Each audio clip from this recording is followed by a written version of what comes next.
কেউ একজন ফেসবুকে তার নামে একটা বদনাম উঠাই দিছে, আপনিও সেটা শেয়ার করে তার বদনামি করছেন, তাহলে এটা কি তার প্রতি সুবিচার হলো না অবিচার হলো?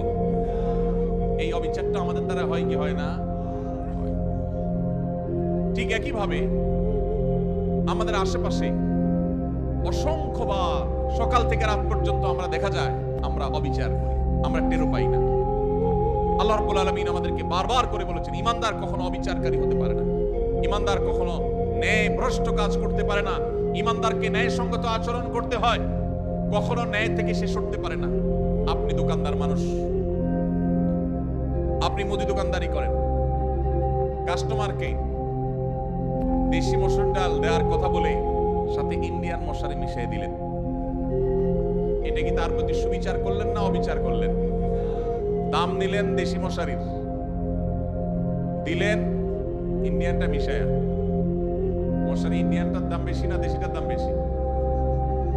যেটার দাম বেশি ওইটার টাকা নিলেন আর কম দামাটার সাথে মিশাই দিলেন। ন্যায় বিচার হলো না অবিচার হলো? তার যা হক সেটা দেয়া হয়েছে না নষ্ট করা হয়েছে? আপনি কাস্টমার, দোকানদার না। টাকা একটা ছিঁড়ে গেছে, টাকা ছিঁড়লে টাকার মান কমে না। বাংলাদেশ ব্যাংকের নিয়ম অনুযায়ী, দেশের প্রচলিত আইন অনুযায়ী কোনো টাকা ছিঁড়লে ওইটার মান কমে যায় না।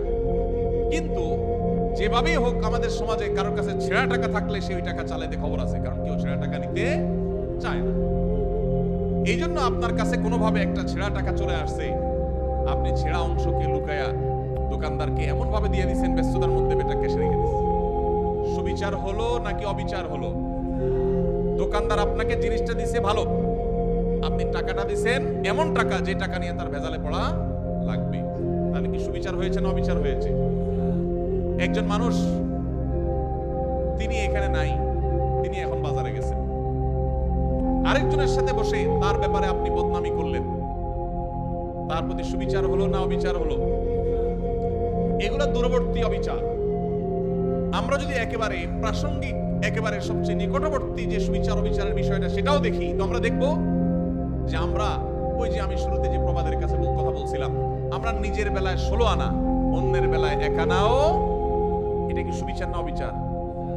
এই সমাজে বেশিরভাগ মানুষ দেখবেন এত বেশি স্বার্থপর যে নিজেরটা 16 আনা বুঝে।